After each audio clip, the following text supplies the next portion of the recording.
අද මාතෘකාවක් දාගන්න පුතේ නම් අපි සාකච්ඡා කරමු බද්ධ භාණ්ඩ සහ අතුරු භාණ්ඩ පිරිවැයකරණය. මේක දෙවෙනි පාඩමේ 4 වෙනි සෙක්ෂන් එක. හරි. බද්ධ භාණ්ඩ සහ අතුරු භාණ්ඩ. බද්ධ භාණ්ඩ සහ අතුරු භාණ්ඩ පිරිවැයකරණය.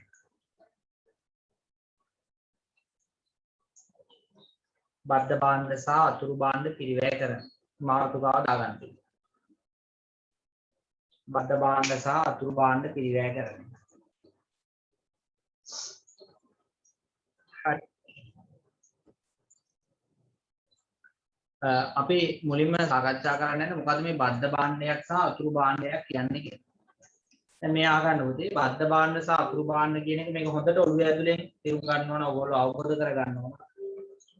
මේ අපි බද්ධ භාණ්ඩයක් කියලා අදහස් කරන්නේ මේ විතර දැන් නිෂ්පාදන ක්‍රියාවලියකට අපි යොදවනවා පුතේ ද්‍රව්‍ය යොදවනවා ශ්‍රමය යොදවනවා ඊට පස්සේ පොදු කාර්ය පිළිවෙල යොදවනවා මේ වගේ හැම දෙයක්ම මේ නිෂ්පාදන ක්‍රියාවලියට යොදවනවා අපි. යොදවලා ආයතනය තුළ භාණ්ඩ නිෂ්පාදනය කිරීමේ කාර්යයට මේ හැම දෙයක්ම අපි යොදවනවා. යොදවලා අපි මේ ක්‍රියාවලියෙන් යම් දෙයක් යම් භාණ්ඩයක් එළියට ගන්නවානේ. අපි හිතමු අපි භාණ්ඩ විදියට එළියට ගන්නවා පෙට්‍රල් ඩීසල්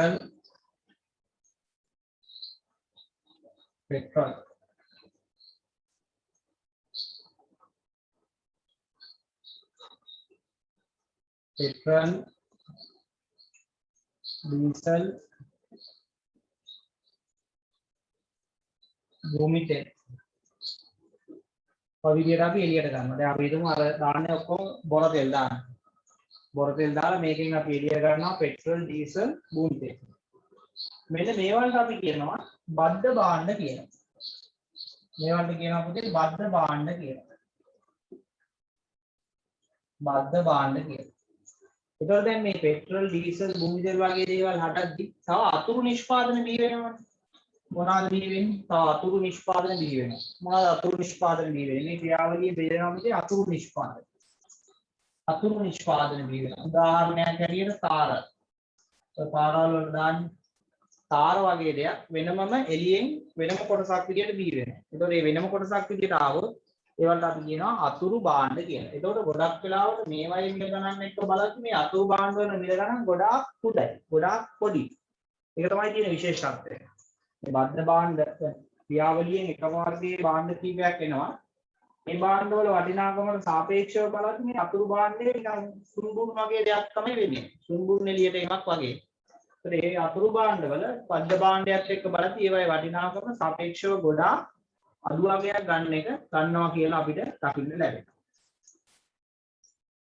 ඊට අමතරව දැන් පුතේ මේ විදිහට අපි මේ ටිකට අපි කියනවානේ බද්ධ භාණ්ඩ කියලා. මෙන්න මේ වෙනකන් මෙන්න මේ අවස්ථාව මෙන්න මේ භාණ්ඩ ටික බෙදා වෙන කරන අවස්ථාව වෙනකන් මෙන්න මේ වෙනකන් තමයි බද්ධ පිරිවැය දාන්නේ. ඒ කියන්නේ මේ ඇතුලේ මේ වෙනකන් දාන්න ඔක්කොම පිරිවැයට අපි කියනවා බද්ධ පිරිවැය කියලා. බද්ධ පිරිවැය. මේ බද්ධ පිරිවැය කියන්නේ භාණ්ඩ ඔක්කොම වෙන්නේ අතුරු භාණ්ඩත් එක්ක මේ යන පිරිවැය බද්ධ පිරිවැය. මේ බද්ධ පිරිවැය මේ ඒ නිෂ්පාදන එකක අතර බෙදා වෙන කරොත් ඒ කියන්නේ බද්ධ පිරිවැය ඔක්කොම දරලා නිෂ්පාදන එකක බෙදලා වෙන් කරලා ගත්තොත් මෙන්න මේ අවස්ථාවට කියනවා පුතේ බෙදා වෙන් කළ අවස්ථාව කියලා. බෙදා වෙන් කළ අවස්ථාව කියලා. බෙදා වෙන් කළ අවස්ථාව කියලා.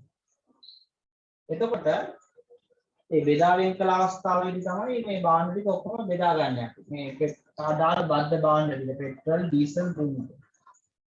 ඊට පස්සේ අපි මේවා තවදුරටත් පිළිපහදු ලක් කරනවා. ඒ කියන්නේ තවදුරටත් මේක තවදුරටත් පිළිපහදු කරනවා. ඩීසල් තවදුරටත් පිළිපහදු කරනවා. භූමි තෙල් නම් මම දන්නේ නැහැ හරියටම පිළිපහදු කරනවාද කියලා තව. දැන් මේවා තවදුරටත් පිළිපහදු කරලා ගත්තම අලුත් ප්‍රොඩක්ට් එකක් හැදෙනවා නේ. තව අලුත් ප්‍රොඩක්ට් එකක් හැදෙනවා. අපි හිතමු සුපර් පෙට්‍රල් හැදෙනවා. සුපර් පෙට්‍රල් ඩීසල් එක හදාගත්තාම සුපර් ඩීසල් හැදෙනවා. ඒක ටිකක් ගන්න වැඩි නේ. අපි දැන් භූමි තෙල් හදපුවාම එහෙම වෙන්නේ නැහැ. නමුත් සුපර් භූමි තෙල් කියලා එකක් හදන්න පුළුවන් කියන්නේ සුපර් භූමි තෙල්. එහෙම නැහැ.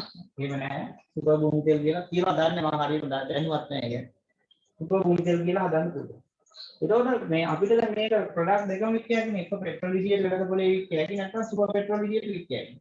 ඩීසල් විදියට වික්කයන්නේ නැත්නම් සුපර් ඩීසල් විදියට වික්කයන්නේ. අන්න එහෙම කොයි විදියට විකුණනවාද කියන එකට අපි ඒ කරන වැඩේට අපි කියනවා මෙන්න මේ අවස්ථාවේදී ගන්න තීරණ වලට කියනවා තව දුරට පෙරසැරි කිරීමේ තීරණ කියලා. තව දුරටත් පෙරසැරි කිරීමේ තීරණ කියලා අපි මේවට කියනවා. ඒ කියන්නේ මේ තියෙන ඒවා තව දුරටත් පෙරසැරි බවට පත් කරලා පෙට්‍රල්, සුපර් ඩීසල් එහෙම නැත්නම් සුපර් භූමි තෙල් එහෙම නැතුව ඇති එහෙම කියලා හදා ගන්නවා. එතකොට එතනදී අපි දාන්න පීරය තමයි පුතේ. ඒ කියන්නේ මේ තියෙන ඒවා ඊට වඩා ගුණාත්මක උසස් බ්‍රාන්ඩයක් බවට දැරීම වෙනුවෙන් දාන පීරයට කියනවා පරිවර්තන පිළිවැය කියලා. මොනවද තේරුම් පරිවර්තන පිළිවැය කියන්නේ. ඒතර පෙට්‍රල් වලට පරිවර්තන පිළිවැය දාලා සුපර් පෙට්‍රල් ගන්නවා. ඩීසල් වලට පරිවර්තන පිළිවැය දාලා සුපර් ඩීසල් හදාගන්නවා. භූමි තෙල් වලට පරිවර්තන පිළිවැය දාලා සුපර් භූමි තෙල් හදාගන්නවා. ඒතර අපිට පුළුවන් ඕනනම් මේ බෙදා වෙන් කළ අවස්ථාවේ අලෙවි කරන්නත් පුළුවන්. බෙදා වෙන් කළ අවස්ථාව කියන්නේ පෙට්‍රල් ඩීසල් භූමි තෙල් විදිහට අලෙවි කරන්නත් පුළුවන්. එහෙම නැත්නම් තවදුරටත් වෙනසයි කරලා super petrol, super diesel, super භූමි තෙල් විදිහට මේ භාණ්ඩ අලෙවි කිරීමේ හැකියාව තියෙනවා. එතකොට මේ අතුරු මේවට තමයි මෙතන කියන බද්ධ භාණ්ඩ මේවා තවදුරටත් පෙරසැරි කිරීමේ තියෙනවා. එතකොට අපි ව්‍යාපාර ආයතනයක අතුරු භාණ්ඩයක් කියලා කියන්නේ අර ප්‍රධාන නිෂ්පාදන අවස්ථාවේ බද්ධ පිළිවෙල දරන අවස්ථාවේ මේ බද්ධ පිළිවෙලෙන් අපතේ විදිහට එළියට යන ඒවට අපි කියනවා අතුරු භාණ්ඩ කියලා. අතුරු භාණ්ඩ වල විශේෂත්වය තමයි මේ ප්‍රධාන භාණ්ඩයට සාපේක්ෂව අතුරු භාණ්ඩයේ මිල ගොඩක් අඩු මට්ටමක තමයි අපිට දකින්න ලැබෙන්නේ. මිල ගොඩක් අඩු මට්ටමක කියනවා තමයි අපිට දකින්න ලැබෙන්නේ. හරි. එහෙනම් බලමු පුතේ අපි මෙම ලියා ගන්න පොඩි මෙම ලියා ගන්න බද්ධ භාණ්ඩ සහ අතුරු භාණ්ඩ පිළිවැයකරණය කියන එක යට මෙම ලියන්නේ එකම ක්‍රියාවලියක් තුළින් එකම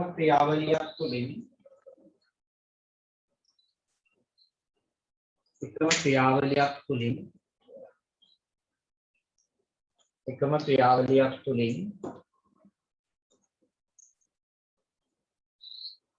සාපේක්ෂව වැදගත්කමක් ඇති භාණ්ඩ එකම ක්‍රියාවලියක් තුළින් සාපේක්ෂව වැදගත්කමක් ඇති භාණ්ඩ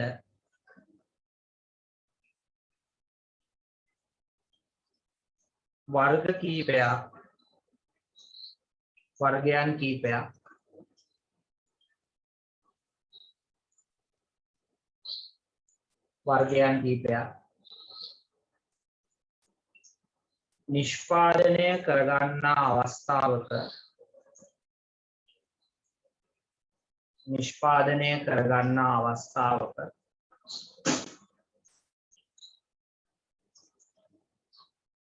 නිෂ්පාදනය කරගන්නා අවස්ථාවක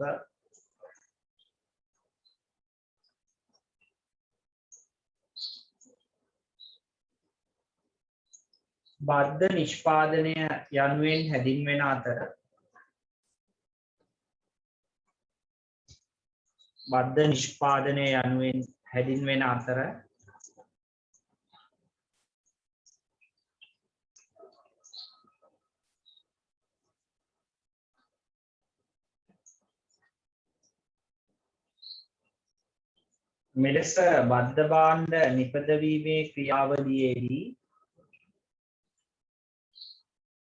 මෙලෙස බද්ධ භාණ්ඩ නිපදවීමේ ක්‍රියාවලියේදී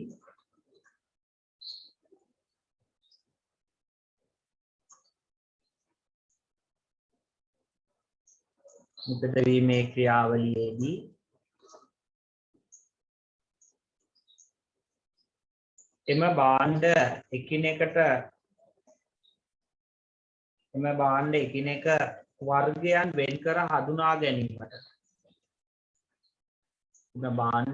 එකිනෙක වර්ගයන් වෙන් කර හඳුනා ගැනීමට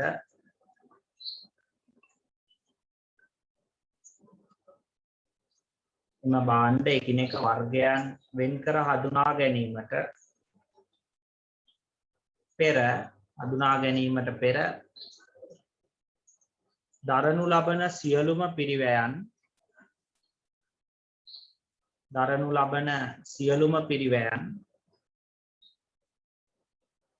බද්ධ පිරිවැය නමින් හැඳින්වේ. බද්ධ පිරිවැය නමින් හැඳින්වේ.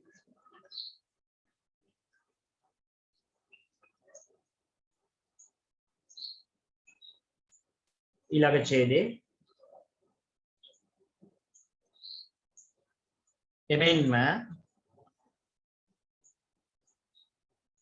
එමෙන්ම මෙම බද්ධ භාණ්ඩ නිපදවා ගැනීමේ ක්‍රියාවලිය තුළදී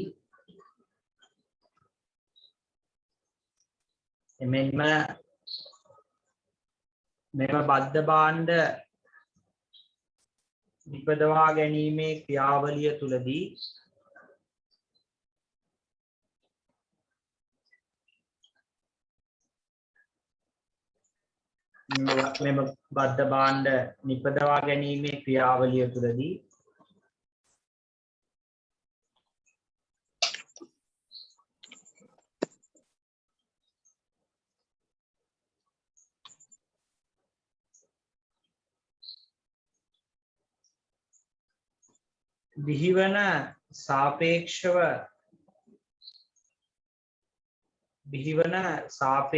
වටිනාකමින් අඩු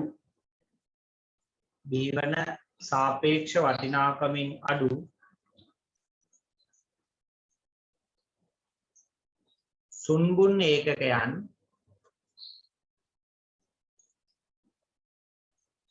ඒකකයන්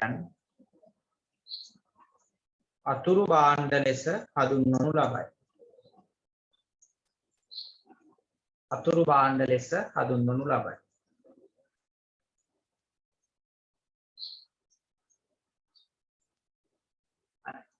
ඊළඟ ඡේදය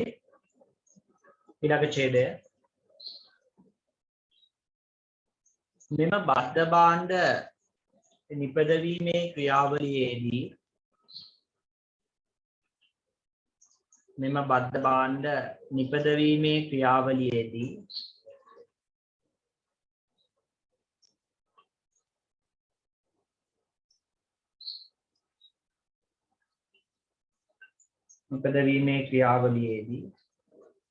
බද්ධ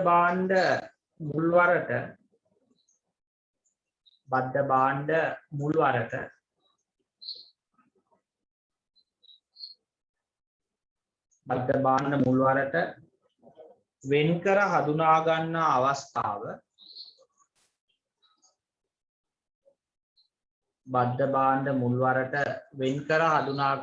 අවස්ථාව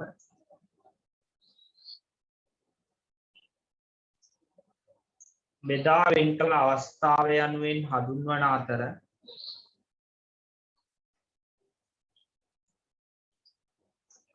බෙදා වෙන් කළ අවස්ථාව යනුවෙන් හඳුන්වන අතර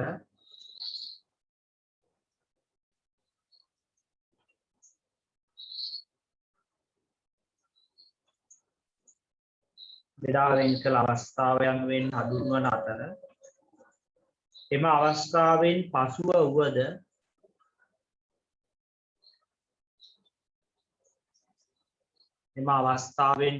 වුවද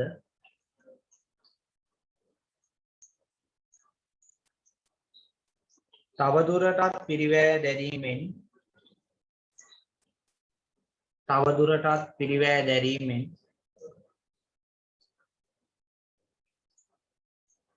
එම වෙන් කරගත් භාණ්ඩයන්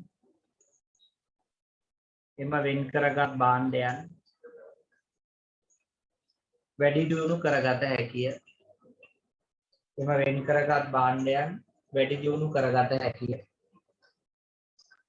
හොඳට තේරුම් ගන්න බද්ධ භාණ්ඩ අතුරු භාණ්ඩ කියන එක නැවතත් මේ ක්‍රියාවලිය බලපුවම ඔයාලට හොඳ අදහසක් ගන්න පුළුවන්. සම්පූර්ණ පිරිවැය දරනවා ඒවට කියනවා බද්ධ පිරිවැය. ඒ බද්ධ පිරිවැය දර්ප එක මෙහෙම ඒකක අතර මෙන්න මේ නිෂ්පාදන ඒකක විදිහට වෙන් කරනවා. ඒකට වෙන් කරන එක කියනවා බෙදා වෙන් කළ අවස්ථාව කියලා. ඒතකොට බද්ධ පිරිවැය විසින් මේ ඒකක අතර මොකද කරන්න ඕනේ? බෙදා අරින්න ඕනේ. ඒතකොට මම ඉස්සරහට අභ්‍යාසයක් කරලා පෙන්නන්නම් ඔයාලට. බද්ධ පිරිවැය කොහොමද මේ නිෂ්පාදන ඒකක අතර බෙදා අරින්නේ කියලා. මේක තමයි බෙදා වෙන් කළ අවස්ථාව. අපිට ඕන නම් බෙදා වෙන් කළ අවස්ථාවේදීම මේ බාණ්ඩ ටික අලෙවි කරන්න පුළුවන්. එහෙම නැත්නම් මේ බෙදා වෙන් කළ අවස්ථාවේ තවදුරටත් පෙරසැරි කරලා තවදුරටත් හදලා මේ බාණ්ඩය ඒකට අලුත් නවෝත්පාදනයක් කරලා උදාහරණයක් ඇරෙන්න පෙට්‍රල් සුපර් පෙට්‍රල් කරලා ඩීසල් සුපර් ඩීසල් කරලා අපිට ඊට වඩා වැඩි ගාණකට අලෙවි කරන්න පුළුවන්. මේ දාන පරිවර්තන පිළිවෙලට වඩා වැඩි ලාභයක් ඒකෙන් එනවා නම් අපි ඉස්සරහට බලමු. බෙදා වෙන් කළ අවස්ථාවේ බාණ්ඩ අලෙවි කරන එක හොඳයිද පෙරසැරි කරලා අලෙවි කරන එක හොඳයිද කියලා තීරණය කරන්න වෙනවා අපිට. ඒ කියන්නේ පෙට්‍රල් විකුණන එක හොඳයිද සුපර් පෙට්‍රල් විකුණන එක හොඳයිද ඩීසල් විකුණන එක හොඳයිද සුපර් ඩීසල් විකුණන එක හොඳයිද කියලා අපිට තීරණය කරන්න වෙනවා මේ අභ්‍යාසවලදී. මේ අභ්‍යාස අපි ඉස්සරහට සාකච්ඡා කිරීම කරමු. දැන් මම ඔයගොල්ලන්ට පුතේ මේ බෝඩ් එකේ තියෙන විදිය ගැටින් සරහනක් පොඩ්ඩක් ෂෙයා කරන්න. ඔයාලා බලන්න මේක ඇද ගන්න බලන්න දැන්.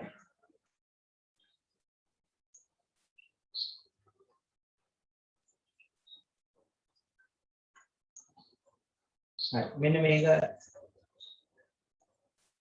මෙන්න මේක ලස්සනට ඇද ගන්නකො.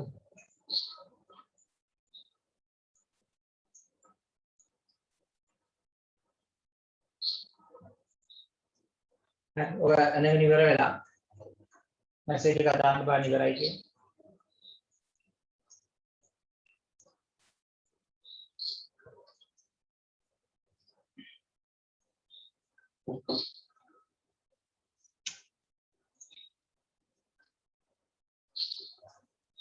මේ මෙතන පල්ලෙහා තියෙන වලට පේනවා මම මේ කර්සර් එකෙන් පෙන්නන්නේ මෙතන තියෙන්නේ A1 B1 C1 නේ. ඒක පොඩ්ඩ හරියට මේවා කරගන්න. මෙතන තියෙන්නේ A1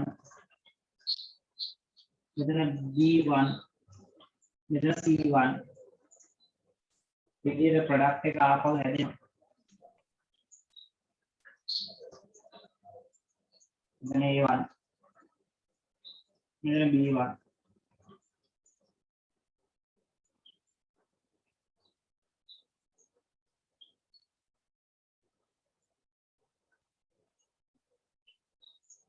මෙතන C1 ඒ විදියට දාගන්න.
හරි ඔබ ලියාගෙන මැසේජ් එක දාන්න ඉවරයි කියලා.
හරි නේ පුතා.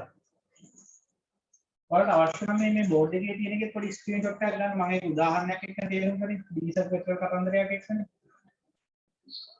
ඒකට පොඩි ස්ක්‍රීන්ෂොට් එකක් ගන්න. ඔයාලට පස්සේ පාඩම් කරද්දී එහෙම වැදගත් වෙනවා.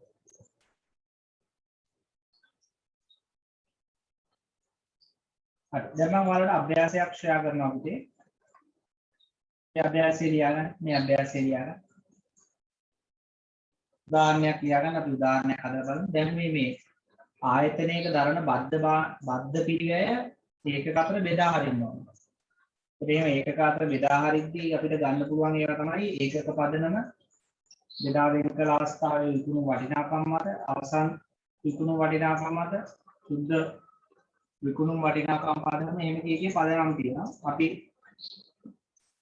බලමු අර රුපියල් 65000 කියලා විදුලියට කියන අගය කොහොමද මේ එක එක පදනම් යටතේ x y z කියන භාණ්ඩ වලට බෙදා වෙන් කරන්නේ කියලා. හරි බද්ධ පිළිවෙල බෙදෙන විදියයි කියලා දෙන්න යන්නේ මේ අභ්‍යාසය.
හරිද ලියාගෙන ඉවරලා මැසේජ් එකක් දාන්න තමයි ඉක්මනට.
හරි ඉවරයි බොහෝ දෙනා. හොඳයි. අපි පොඩ්ඩක් අභ්‍යාසය එකපාරක් කියවලා බලමු ආයේ.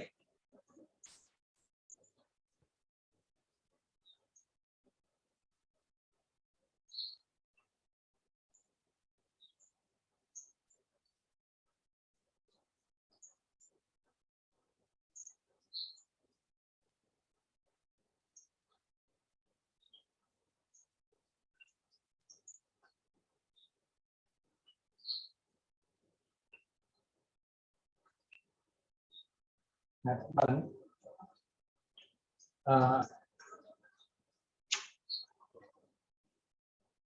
බිලි සමාගම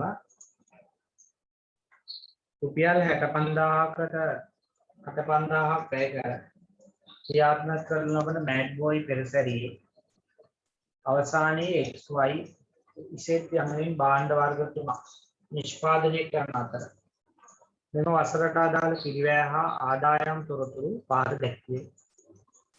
XY ඉසෙත් කියලා තුනක් තියෙනවා. නිමවුම් මේකක තියෙනවා බෙදා වෙන් කළ අවස්ථාවේ විකුණුම් මිල පරිවර්තන පිරිවැයෙන් පසු විකුණුම් මිල. එතකොට ඒ පාට එක් එක් පදනම් මත බද්ධ පිරිවැය එකිනෙක භාණ්ඩ අතර බෙදා වෙන් කරනවා. ඒ කියන්නේ අර උඩින් 65000 කියලා පිරිවැය තියෙනවානේ. ඒ පිරිවැය ඒකක පදනම් ගත්තොත් XY set වෙන් කරන්න කියනවා. ඒ 65000 කියනගේ බෙදා වෙන් කළ අවස්ථාවේ විකුණු වටිනාකම ගත්තොත් ඒක බෙදා වෙන් කරන්න කියනවා. අවසන් විකුණුම් වටිනාකම් මත වෙන් කරන්න කියනවා. සුද්ධ විකුණුම් වටිනාකම් පදනම් මත වෙන් කරන්න කියලා කියනවා. අනිත් වගේ එක එක පදනම් වලට බෙදා වෙන් කරන්න කියලා තමයි මේ 65000 යගේ අපිට කියන්නේ. හරි බලමු ළමයි. මුලින්ම අපි පළවෙනි අවස්ථාව ගමු ඒකක පදනම්. මුලින්ම අපි පළවෙනි අවස්ථාව ගමු ඒකක පදනම්.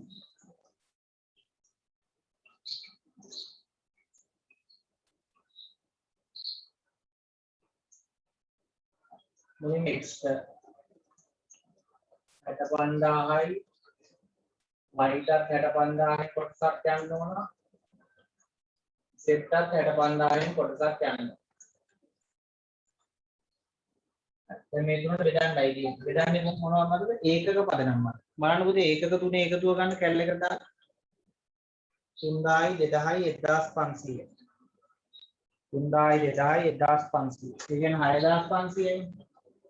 එහෙනම් ඒකක පදනම් මත 3000යි 2000යි 1500 කිව්වොත් මේකට ගන්න අපි x ගන්න 6500න් 3000. y ට ගන්න 6500න් 2000. ඉසෙත් කරන්නේ 6500න් 1500. අනේ විදිහට බෙදලා.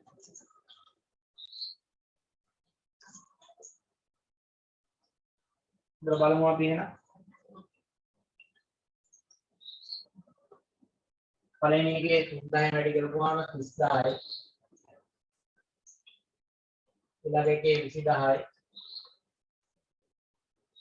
15000යි. අතර මේවා එකතුවත් ආය 65000ක් වෙනවා ඈ. 65000ක් වෙනවා. මොන ගන්න බෙදුවා. ඒකක පදනම් මත බද්ධ පිරිවැය බෙදා වෙන් කරා. එතකොට ඔක්කොම හදන්න ගිය පිරිවැය 65000යි. ඒකෙන් x හදන්න ගියාගේ 30000යි. y හදන්න ගියාගේ 20000යි. z හදන්න ගියාගේ 15000යි. එහෙම ගන්න පුළුවන් ඒකක පදනම ගන්නවා. දැන් අපිට අභ්‍යාසයේ කියන්න ඕන පුතේ බද්ධ පිළිවෙල බෙදන්න ඕන පදනම. ඉන්න පුළුවන් පදනම් 4 තමයි දැන් සාකච්ඡා කරන්නේ. ඒතකොට අපි ඉස්සරහට අභ්‍යාසයක් කරලා බලමු මොන පදනමින්ද අපිට මේ අභ්‍යාසය කරන්න කියලා තියෙන්නේ කියලා. හරි. ඒ අංක 1ට උත්තරේ. දැන් අංක 2 ගමු. දැන් අංක 2 ගමු. මම ඔය අතරතුර තව නිවේදනයක් දෙන්නම් පුතේ. අපේ පන්ති වල ඇතිනේ දැන් මේකේ 22 ළමයි එහෙම ඉඳලා අපේ පන්ති වලට ඇවිල්ලා සම්බන්ධ වුණා පහුගිය දවස්වල තමයි කීපෙනේ. ඒ වගේ පුතේ අපේ තව පන්ති තියෙනවා A level වල accounting වලට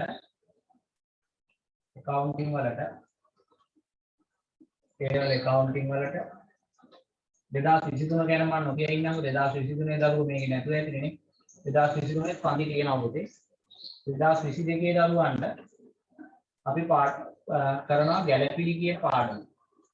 ගැලපිලි කියන පාඩම කරනවා 2021 දරුවන්ට 2021 දරුවෝ කවුරු හරි ඉන්නවා නම් ඉංග්‍රීසි පන්තියට යනවා පුතේ අනුපාත කියන පාඩම. විවිධ පන්තිය කරනවා හවුල් ව්‍යාපාර කියන පාඩම. හරි. මේක මේ අදාළ නැති අය මේක අමතක කරලා දාන්න. කවුරු හරි උසස් පෙළ කරන දරුවෝ මේ පන්තියේ ඉන්නවා නම් ඔයාලට පුතේ අපේ පන්ති මාලාවට සම්බන්ධ වෙන්න පුළුවන්. ඒකට WhatsApp message එකක් දාන්න තියෙන්නේ. මෙන්න මේ නම්බර් එකට 0.9194.03.13 කියන මෙන්න මේ නම්බරේට WhatsApp message එකක් දාන්න. එතකොට ඔයාලට අපේ පන්ති වලට සහභාගී වෙන්න පුළුවන් උසස් පෙළ accounting පන්ති වලට. මම ගැන විස්තර කිව්වොත් ඔයගොල්ලෝ දන්නවනේ පුතේ මම අරුෂ කබ්දාල් මම මාරිස්ලා විද්‍යාලයේ ටීචර් විදියට කටයුතු කරන්නේ උසස් පෙළ 12 13 වසර දෙකේ. ඉතින් ඒ සුදුසුකම් ඔක්කොම එක තමයි අපි පන්ති පවත්වන්නේ. මේකේ ඉන්න ළමයිනුත් අපිට ප්‍රමාණයක් ආවා. තව දරුවෝ ඉන්නවා නම් මේ පන්ති වලට සම්බන්ධ වෙන්න කැමති. මේ අපි කතා කරන්නේ 2000 අද මේ 2021 අවුරුද්ද 2021 අවුරුද්දේ ජුලයි මාසයේ ගන්න ටික තමයි මේ කියන්නේ. 23 ළමයින්ට කණ්ඩායම් දෙකක් තියෙනවා. එක ගිණුම්කරණය හැඳින්වීම උගන්වනවා අනිත් එකේ ලිප්ත සටහන් න්‍යාය උගන්වනවා. හරි ලිප්ත සටහන් න්‍යාය ඒවා නම් ඉතින් මම හිතන්නේ 23 ළමයි අද ෆයිනල් එකේ ඇති කියලා. එහෙම ඉන්න බෑ. 22 සහ 21 ඉඳන් කරන අය තමයි මේ ජුලයි මාසයේ අපි ආවරණය කරන පාඩම් ටික තමයි ඔක තියෙන්නේ. කැමති දරුවන්ට මේ පන්ති වලට සහභාගී වීමේ හැකියාව තියෙනවා. ඔයාලා කරන්න ඕනේ මෙන්න මේ නම්බර් එක.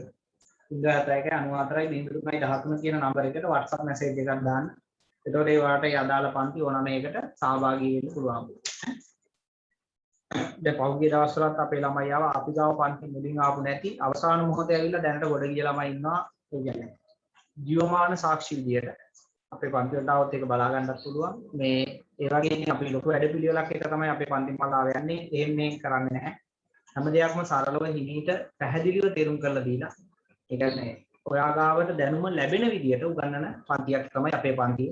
කලබලේ දුවගෙන යන පන්තියක් නෙමෙයි. හරිම සරලව හිමින් දරුවන්ට යම් දෙයක් අවබෝධ වෙන විදියට ඇත්තටම අවංකවම දරුවන්ට accounts පුළුවන් වෙන විදියට තමයි අපේ accounts පන්ති අපි කරගෙන යන්නේ. ඒක නිසා මේ පන්ති වලට සහභාගී වෙන්න දරුවෝ ඉන්නවා නම්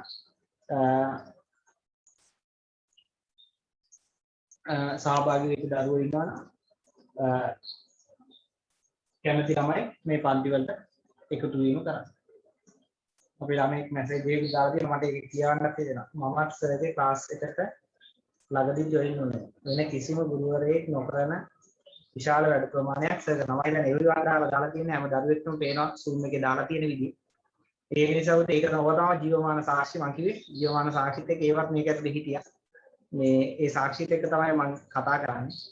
මේ තව ඉන්න ළමයි විශාල ප්‍රමාණයක් ඉන්නවා තව අපේ පන්තියේ ගිණුම් ගන්න අවුල් වෙලා ගිණුම් කරන්නේ කරගෙන එහෙම මොනාහරි වෙලා මේකත් එක්ක සම්බන්ධ වෙච්ච දරුවෝ. ඒ නිසා පුතේ අවංකවම දරුවෙක්ට ගිණුම් කරන්න පුළුවන් කරන්න කියන චේතනාවෙන් තමයි අපේ වැඩ පිළිවෙල යන්නේ. මේක ඒ ලෙවල් කරලා ඉවර වෙච්ච ළමයි ඉන්නවනම් ඔයගොල්ලන්ගේ නංගි මල්ලිලා ඉන්නවනම් ඒගොල්ලන්ටත් මේ පණිවිඩය චුට්ටක් අරන් යන්න. ගිණුම් කරන්නේ දැනට හදාරන සහ ඒගොල්ලන්ට හොඳ අධ්‍යාපනයක් ලබා දීමත් ඔබේ අභිප්‍රායක් නම් ඒ පණිවිඩය නංගිලා මල්ලිලටත් අරගෙන යන්න මේ හැම අවුරුද්දකම ඉන්න.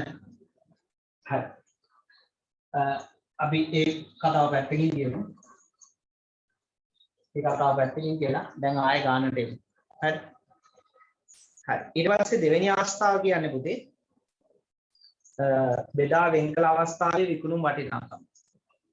බෙදා වෙන් කළ අවස්ථාවේ විකුණුම් වටිනාකම. බෙදා වෙන් කළ අවස්ථාවේ බෙදා වෙන් කළ අවස්ථාවේ විකුණු වටිනාකම ගත්තා. හරි. එහෙනම් අපි එකක් බෙදමුනේ. ඒ කියන්නේ 65000ම ආයේ xy set බෙදනවා. xy set බෙදනවා. 65000 කියනාගේ xy set බෙදන්න ඕන පුතේ මොකක් මතද? බෙදා වෙන් කළ අවස්ථාවේ විකුණු වටිනාකම් මත. නේද? බෙදා වෙන් කළ අවස්ථාවේ විකුණු වටිනාකම් මත. දැන් බලන්න බෙදා වෙන් කළ අවස්ථාවේ විකුණු වටිනාකම මට හොයා ගන්න වෙනවා. ඒක මට දීලා නැහැ නේ පුතේ ගාන ඇතුලේ. ඒක නිසා මට චූටි පෙරවැරක් කරලා හොයා ගන්න වෙනවා. මේක මෙහෙම කියන්න පුතේ මේකන රූල් ටික තියලා මම වෙනම පොඩි පෙරවැරක් කර ගන්නවා මේකට. බෙදා වෙන් කළ විකුණු වටිනාකම. බෙදා වෙන් කළ විකුණු වටිනාකම. x y z අපි බෙදා වෙන් කළ අවස්ථාවේ විකුණු වටිනාකම් ටික ගමු. විකුණු මිල නෙමෙයි කියන්නේ පුතේ විකුණු වටිනාකම ඈ. විකුණු මිල නෙමෙයි විකුණු වටිනාකම. 3000 2000 1500 1500 වැඩි කරලා ගමු මිලෙන්. වැඩි කරලා ගමු මිලෙන්. මිල කීයද 15යි 20යි 10යි නේ. 15යි 20යි 10යි. දැන් විකුණු මිල කිව්වනම් මේ 15යි 20යි 10යි අරගෙන මෙතන බෙදන්න තියෙනවා. මෙතන කියන්නේ විකුණු වටිනාකමනේ. ඒකෝට මෙයා වැඩි කරලා ගන්න වෙන උත්තර ටික. මෙතන වැඩි වුණාම කීයද? කැලලකේ වැඩි කරලා දාගමු.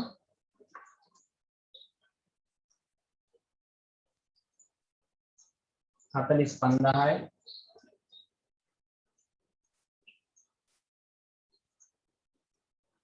40000යි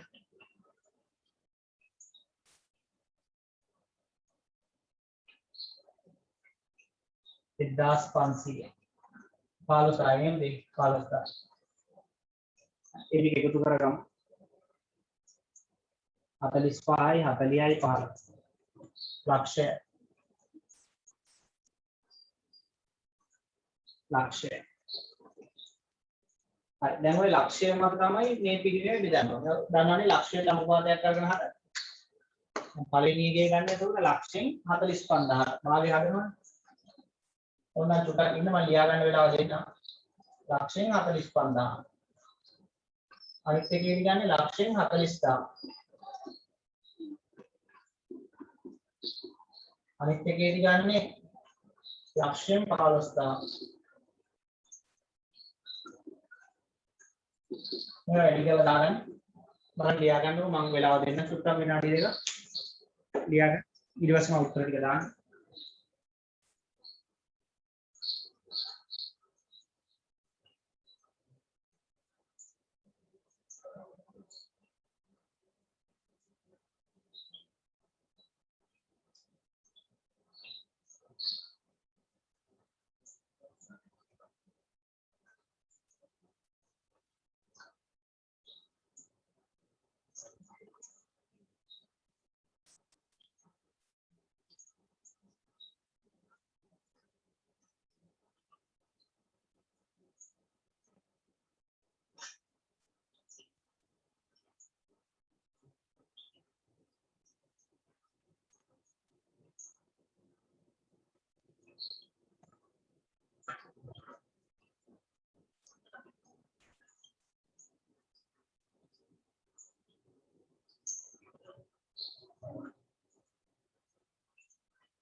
හරි බලමු. 65000 ලක්ෂයෙන් බෙදලා 45000ෙන් වැඩි කරන්න. 29250යි.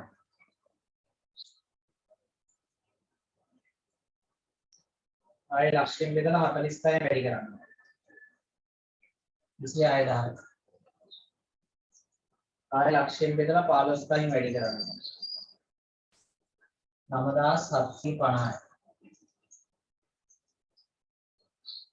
9750. හරි.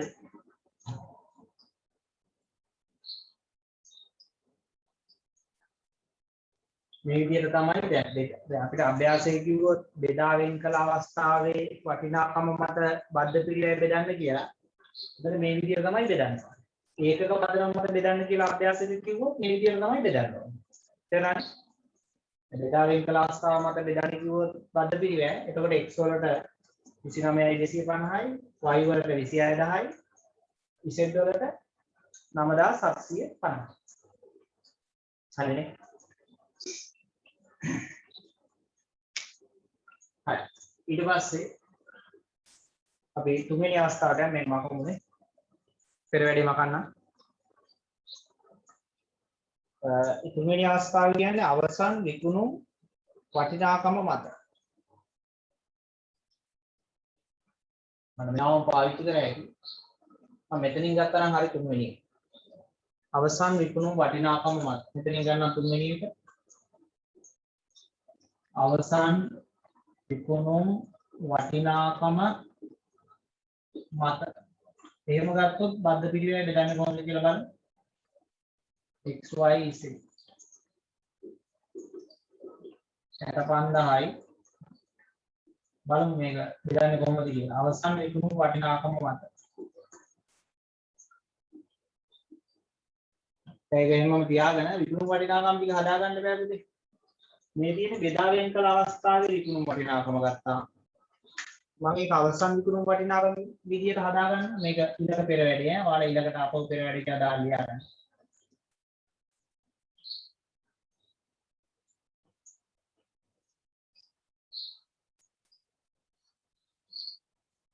අවසන් විකුණු වටිනාකම මත. අවසන් විකුණු වටිනාකම මත. x ගේ ඒකක 3000යි, y ගේ ඒකක 2000යි, z ගේ ඒකක 1500යි. අවසන් විකුණු වටිනාකම තියෙන්නේ පරිවර්තනයෙන් පසු විකුණුම 25යි, 40යි, 30යි නේ. එහෙනම් මිල නෙමෙයි යන්නේ වටිනාකම. එතකොට 40යි, 25යි, 30යි කියන අගයන් වලින් වැඩි කරලා එහා පැත්තට දාන්න. 40යි, 25යි, 30යි. නැනේ 25යි, 40යි, 30යි. හරිද? 25යි 40යි 30යි. පටලන්න එපා ඒවා හරියට ගන්න. 25යි 40යි වැඩි කරලා දාගමුනම විකුණු වටිනාකම් ටික 75000යි. 80000යි.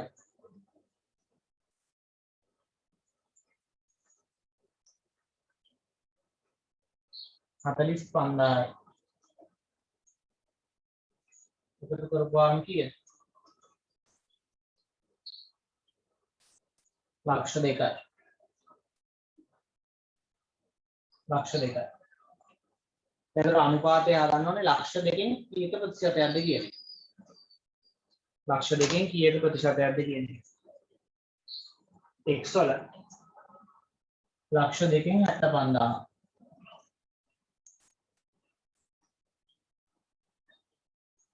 y වල ලක්ෂ 2කින් 80000.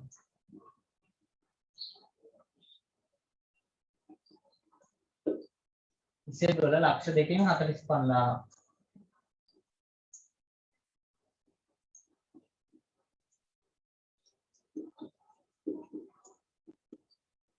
වැඩි කරලා දාගමු අපි.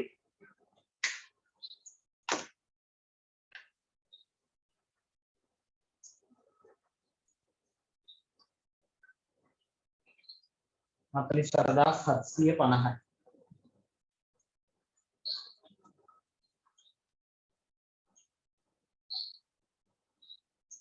නෑ ලක්ෂ 2කින්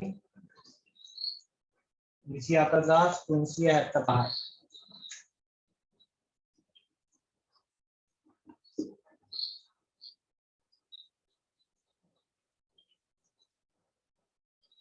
ඊළඟට 26000යි.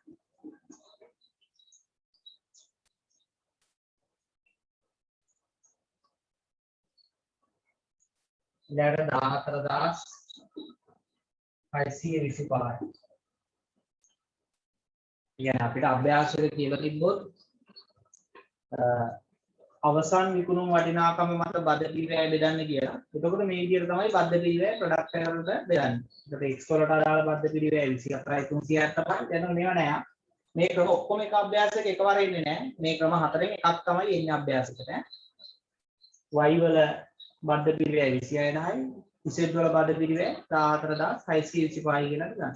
එන්න තමයි බද්ධ පිරිවැය ඒකක අතර නිෂ්පාදන වර්ගයන් අතර බෙදා හැරීම සිදු කරන්නේ. හරි. දැන් මම මේ තුනක් කියලා දුන්නා. දැන් මම ඔයාලට පොඩි අවස්ථාවක් දෙන්නම් හතරවෙනි එක කරන්න බලන්න. හතරවෙනි එක කරගන්න.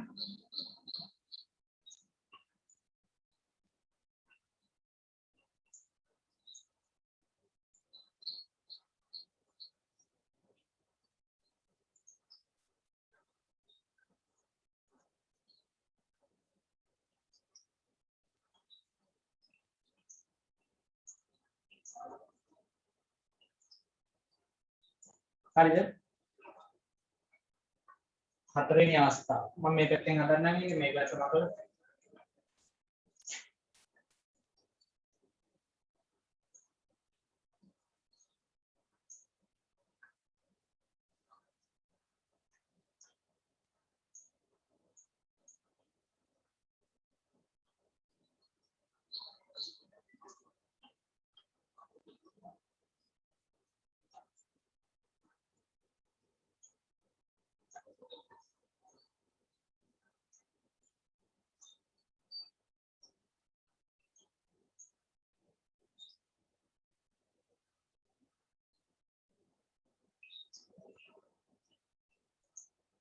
හතරවෙනි අවස්ථාව කියන්නේ සුද්ධ විකුණුම් වටිනාකම.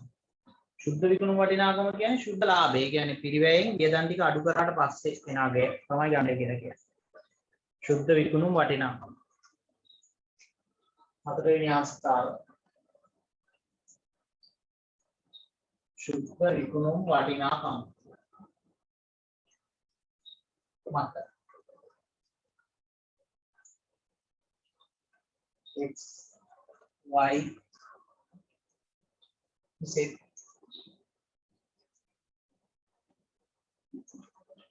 එකපන්දායි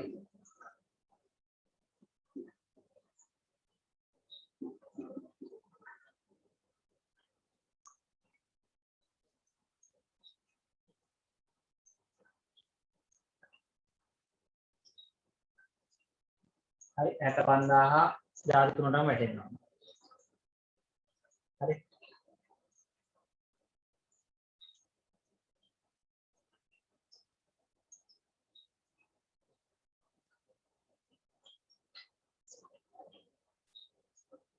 දැන් සුද්ධ විකුණුම් වටිනාකම් ටික හදාගන්න බෑ පුතේ මේක බෙදලා ගන්න. දැන් පල්ලෙහා පොඩි පෙරවැණක් කරලා හදාගන්න සුද්ධ විකුණුම් වටිනාකම්.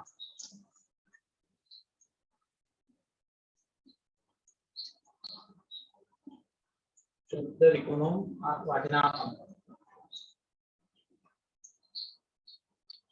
X Y Z සුද්ධ විකුණුම් වටිනාකම්. දැන් බෙදලා ගන්න නම් සුද්ධ විකුණුම් වටිනාකම් මත බෙදන්න නම් සුද්ධ විකුණුම් වටිනාකම අපි තියෙන්නේ බෑ. එතකොට ඒක කොහොමද හොයන්නේ සුද්ධ විකුණුම් වටිනාකම? ඒක හොයන්නේ අවසන් විකුණුම් අගයෙන් අඩු කරන්න ඕන පරිවර්තන පිරිවැය.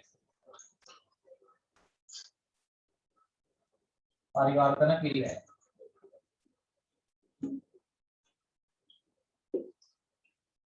අර විකුණුම් අගයන් අර තියෙන 75000 80000 45000 ඒක දාගන්න. 75000 80000 45000 පරිවර්තන පිරිවැයන් ටික ගන්න දීලා තියෙනවනේ පුතේ. දැක්ක අභ්‍යාසය ඇතුලේ පරිවර්තන පිරිවැය දුන්නා වුනේ තියෙනවා. 25000යි 25000යි 20000යි නේ. 25000යි 25000යි 20000යි.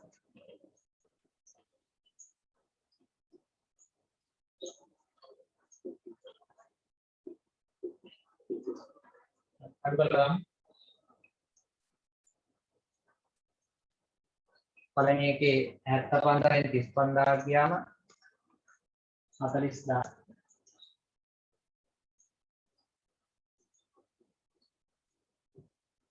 ඊළඟ එකේ 80න් 25000 ගියාම 55000.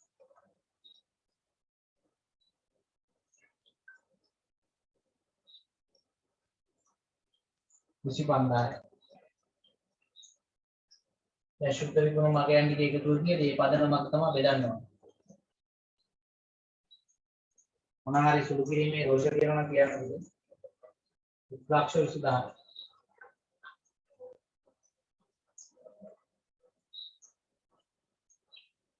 එහෙනම් දැන් පළවෙනි එකේ 1,20,000ට 40,000.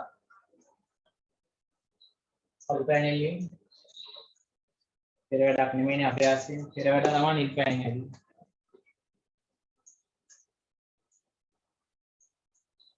ලක්ෂ 20,000ට 40,000. ඊළඟ එකේ 1,20,000ට 55,000. ඊළඟ එකේ 1,20,000ට 25,000.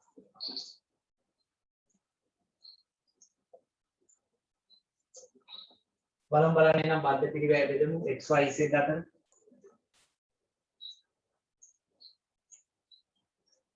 විසිඑක්දාස් 660 හැරෙන්නේ.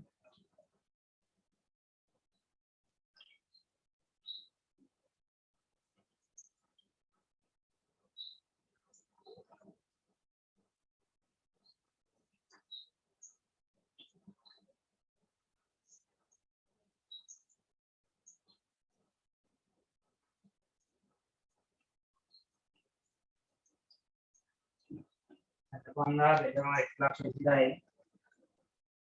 වැඩි කරනවා 40,000යි. 21,667යි.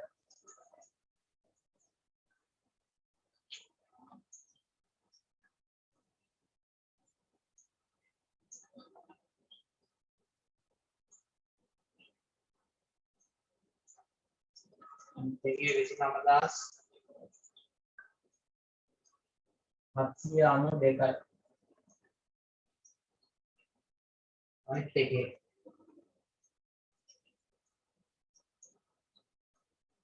13,541යි.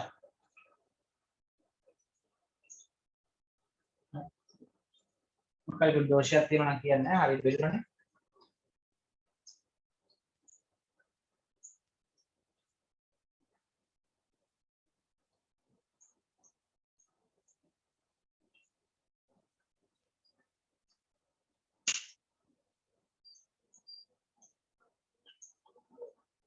හරි.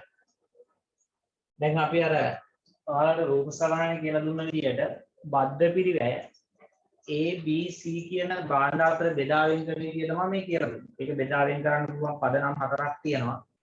එකක් තමයි ඔයාලට කියලා දුන්නා ඒකක පදනම. අනිත් එක තමයි බෙදා වෙන් කළ අවස්ථාවේ විකුණුම් වටිනාකම මත. අනිත් එක තමයි අවසාන විකුණුම් වටිනාකම මත. අවසාන එක තමයි සුද්ධ විකුණුම් වටිනාකම මත. ඒ කියන්නේ විවිධ අවස්ථා යටතේ අපිට පුළුවන් A B C කියලා වල ලස්සන රූප සටහනක් ඇදගත්තේ. ඒකට A B C කියන ප්‍රොඩක්ට් වලට අර බද්ධ පිළිවෙල බෙදෙන විදිය තමයි මේ කියලා දුන්නේ. හරි නේද? එතකොට දැන් අපි ඊළඟට බලන්න යන්නේ තව දුරටත් පෙරසැරි කිරීමේ තීරණ. දැන් A B C කියන භාණ්ඩ වලට දැන් පොඩ්ඩක් රූප සටහන පෙළ ගන්න හැමෝම. පෙළ ගන්නකො මම මේ කියන එක ආද්දි රූප සටහන බලාගෙන අහන්න. A B C කියලා ප්‍රොඩක්ට් තුනක් තියෙනවානේ නිෂ්පාදන තුනක්. ඒක A1 B1 C1 ඒකක බවට හරවන්න පුළුවන් පුතේ. එතනදී අපි මොකද කරන්න ඕනේ?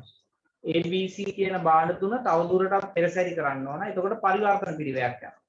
එතකොට මේ පරිවර්තන පිරිවැය දරලා ඉවරුනාට පස්සේ තමයි A1 B1 C1 කියලා අලුත් නිෂ්පාදන ඒකකයන් තුනක් බිහි වෙන්නේ. එහෙනම් අපි දැන් ඉගෙන ගන්න යන්නේ ඔය රූප සටහනේ පල්ලෙහා කොටස තවදුරටත් පෙරසැරි කිරීමේ තීරණ ගැන. ඒකට අපි බලන්න ඕන ඔය තවදුරටත් පෙරසැරි කරන්න යන පරිවර්තන පිරිවැය පිරිවැයට වඩා වැඩි ආදායමක් උපයන්න පුළුවන් කියලා. උදාහරණයක් ඇරෙන්න පෙට්‍රල් වලට වඩා සුපර් පෙට්‍රල් වලින් එන ආදායම රුපියල් 20ක් වැඩි කියමුකෝ.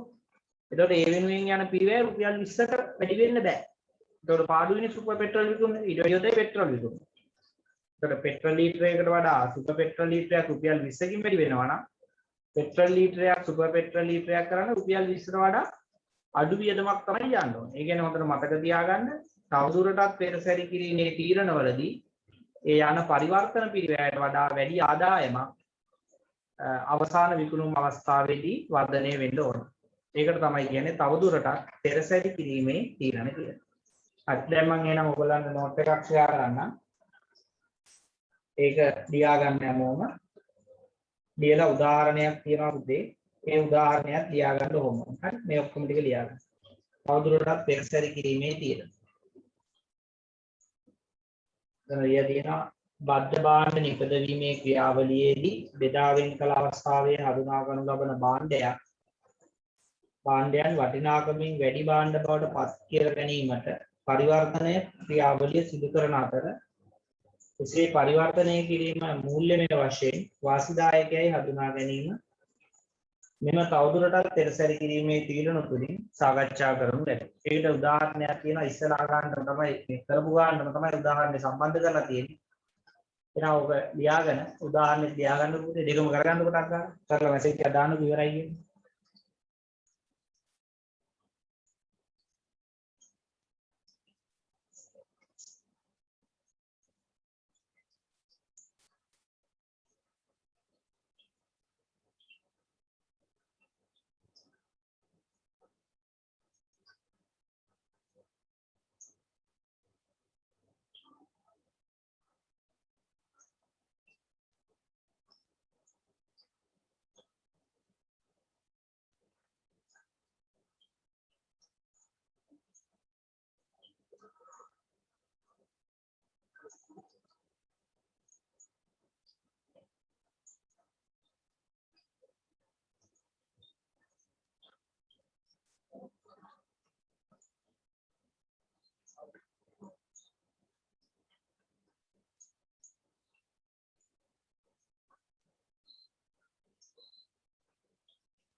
මේකේ දෙවෙනි පාඩම ඉවර වෙනවා. හරි. තව මාතෘකාවයි එකයි ගණන් තියෙන්නේ. තවදුරටත් පෙරසැරි කිරීමේ තීරණ මේ අභ්‍යාසයෙන් කියලා දෙනවා. ඊට පස්සේ ඔයාලට වෙනම කියලා දෙනවා ඩිජිටල් පිරිවැයකරණයේ විශේෂාංග කියලා. ඒක නම් පොඩි නෝට් එකක් තියෙන ලියාගන්න මම ඒක. ලියාගන්න ඔයාලට දෙන්න. මේකයි තව අභ්‍යාසයක් අපි කරනවා. මේ ටික තමයි තියෙන්නේ. ඒකට දෙවෙනි පාඩම ඉවර වෙනවා.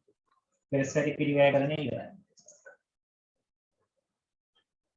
ඉතින් අපි පාඩම් 7න් පාඩම් 4ක් මම ඔයාලට සම්පූර්ණයෙන්ම උගන්වලා ඉවරනා. තව පාඩම් 3ක් තමයි උගන්වන්න තියෙන්නේ. සැප්තැම්බර් එක්සෑම් එක තියෙන්නේ. සැප්තැම්බර් තියෙනකොට ජුලයි මාසෙම තියෙනවා. අගෝස්තු සැප්තැම්බර් මාස දෙකක් තියනකොට තියෙන්නේ. පාඩම් 3ක් උගන්වන්න ඕනේ.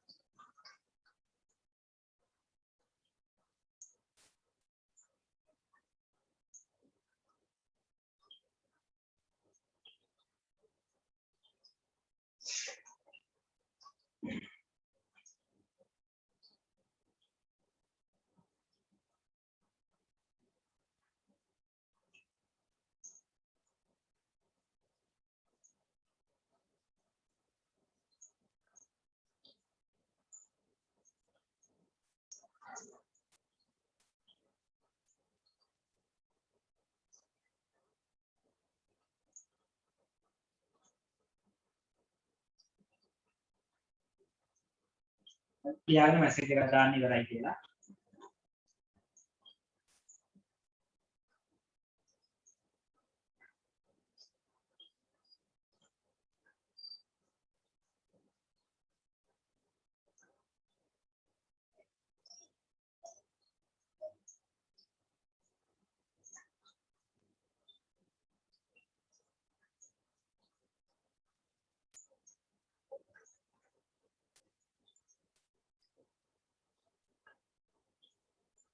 හරි.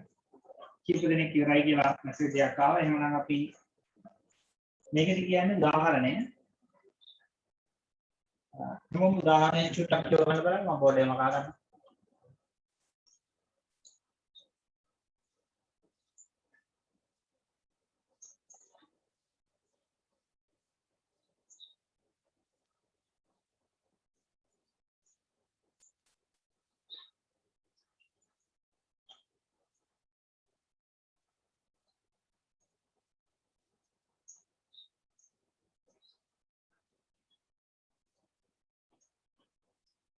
හරි හොඳයි අපි බලමු.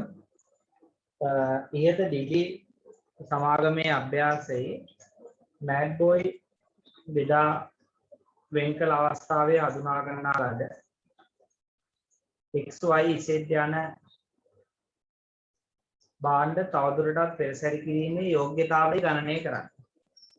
ඒතර පුතේ අර කලින් අභ්‍යාසයේම පෙරලගෙන අපි බලන්න ඕන මේ තවදුරටත් පෙරසැරි කරලා විකුණන එක හොඳයිද? තවදුරටත් පෙරසැරි නොකර විකුණන එක හොඳයිද කියලා. ඒකට බලන්න ඕනේ අපි අර පෙරසැරි කරපුවාම වර්ධනය වුණ ආදායමයි පෙරසැරි කරන්න යන පරිවර්තන පිරිවැයයි දෙක සංසන්දනය කරලා ඒ පරිවර්තන පිරිවැයට වඩා පෙරසැරි කරද්දී යන පරිවර්තන පිරිවැයට වඩා වැඩි ආදායමක් අපිට ලැබෙනවා නම් ඒක මේ පෙරසැරි කරන එක හොඳයි. පෙරසැරි කරලා එන ආදායමට වඩා වැඩි පිරිවැයක් අපිට යනවා නම් ඒ බාණ්ඩ පෙරසැරි කරන එක තවදුරටත් හොඳ නැහැ කියන මතක තියාගන්න. දැන් උදාහරණයක් ඇටියට පෙට්‍රල් වලට වඩා සුපර් පෙට්‍රල් වැඩි වෙනවා රුපියල් 20ක් කියලා හිතන්න. එතකොට පෙට්‍රල් සුපර් පෙට්‍රල් කරන්න රුපියල් 25ක් යනවා නම් රුපියල් 20ක් වැඩියෙන් විකුණලා වැඩක් නැහැ නේ ළමයි. ඒක ඒව හොඳ නැහැ කියන්නේ.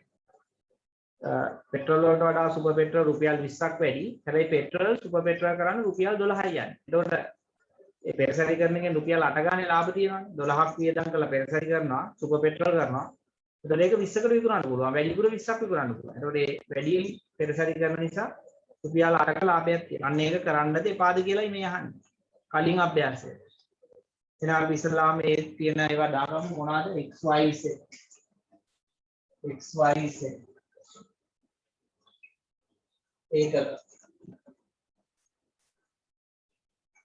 ඒකක කීයද අපි මේ කරේ 3000යි 2000යි 1500 3000යි 2000යි 1500 අපි ඊට පස්සේ පොඩි වාක්‍යයක් ලියා ගමු පෙරසැරි කිරීමෙන් පසු වැඩි වූ මිල පෙරසැරි කිරීමෙන් පසු වැඩි වූ මිල දැන් x වල බලන්න පුතේ මුලින් බෙදා වෙන් කළ අවස්ථාවේ විකුණුම් මිල රුපියල් 15යි. ගාන දිහා බලන්න කලින් අභ්‍යාසයේදී පරිවර්තන පිරිවැයෙන් පසු විකුණුම් මිල, ඒ කියන්නේ අවසාන පරිවර්තන පිරිවැයෙන් පස්සේ විකුණුම් මිල 25යි. ඒ කියන්නේ කීයක් වැඩි වුණාද මිල? 10ක් වැඩි වුණා. y වල බෙදා වෙන් කළ අවස්ථාවේ විකුණුම් මිල 20යි, ඊට පස්සේ 40ක් වුණා. ඒ කියන්නේ රුපියල් කීයක් වැඩි වුණාද? ඒකේ 30ක් වැඩි වුණා. ඊට පස්සේ කලින් එක්සෙට් වල බෙදා වෙන් කළ අවස්ථාවේ විකුණුම් මිල 10යි, අවසාන අවස්ථාවේ පරිවර්තනයෙන් පස්සේ රුපියල් 20ක් 30ක් වුණා. ඒ කියන්නේ 20ක් වැඩි වෙනවා. එහෙනම් අපි ගමු මේවා වැඩි කරලා වර්ධනය වූ ආදායම. වර්ධනය වූ ආදායම. මේක නම් 30000යි. මේක නම් 40000යි.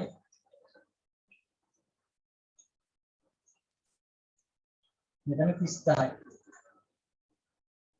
30000යි 40000යි 30000යි වර්ධනය වෙනවා පෙරසරි කරලා විකුණපුවා. දැන් පෙරසරි කරන්න යන පිරිවැය මොකද්ද පුතේ? පරිවර්තන පිරිවැය. එහෙනම් අපි මේකෙන් අඩු කරලා බලන්න පරිවර්තන පිරිවැය. පරිවර්තන පිරිවැය. කොහොමද පරිවර්තන පිරිවැය වැය වෙන්නේ? කියනවා නේද අභ්‍යාසයේ. පරිවර්තන පිරිවැය 35000යි 25000යි 20000යි නේ. 35000යි 25000යි 20000යි.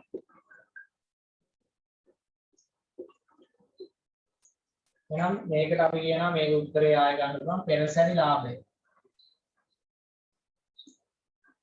පෙරසැරි ලාභය 5000ක් පාඩුයි. 15000ක් ලාභයි. 10000ක් ලාභයි. එහෙනම් දැන් වගේ තීරණය කොහොමද පුතේ? y එකයි z එකයි පෙරසැරි කරලා විකුණන්නේ කොහොමදයි? x එක පෙරසැරි කරන්නේ කොහොමද? නැහැ. ඇයි ඒකදී පෙරසැරි කරලා විකුණන්න ගියාම පෙරසැරි කරලා ලැබෙන ආදායම 30යි. පෙරසැරි කරන්නේ 35000ක් වියදම යනවා. ඒතකොට පාඩු. ඒතකොට මේ භාණ්ඩයේ ආයෙ කරන එක හොඳ නැහැ. හරි. මේක ලියා ගන්න පිටපන්ට.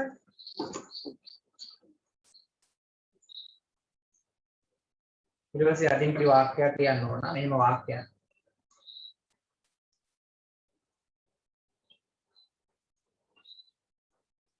මේක ලියා ගන්නකො ලියාගෙන ඉවරලා මැසේජ් එකක් දාන්න ඉවරයි හරි කියලා. ඔය වාක්‍යයක් තියෙන හැටි ලියා ගන්න දෙන්න.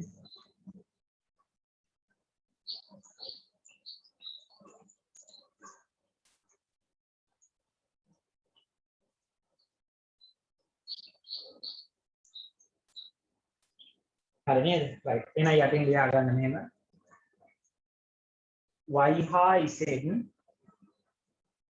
y හා z තවදුරටත් පෙරසැරි කර විකුණන එක වාසිදායක වන අතර y හා z තවදුරටත් පෙරසැරි කර විකිණීම වාසිදායක වන අතර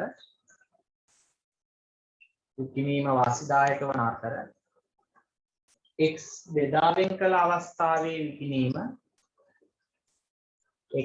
බෙදා වෙන් කළ අවස්ථාවේ විකිණීම වාසිදායක වේ. x බෙදා වෙන් කළ අවස්ථාවේ විකිණීම වාසිදායක වේ. x බෙදා වෙන් කළ අවස්ථාවේ විකිණීම වාසිදායක වේ. හරි. x බෙදා වෙන් කළ අවස්ථාවේ විකුණනවා x සහ z තවදුරටත් පෙරසැරි කරලා අලෙවි කරනවා.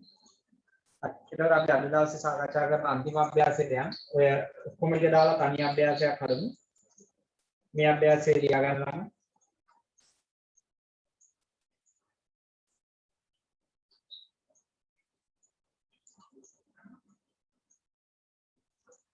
මේක ලියා ගන්න.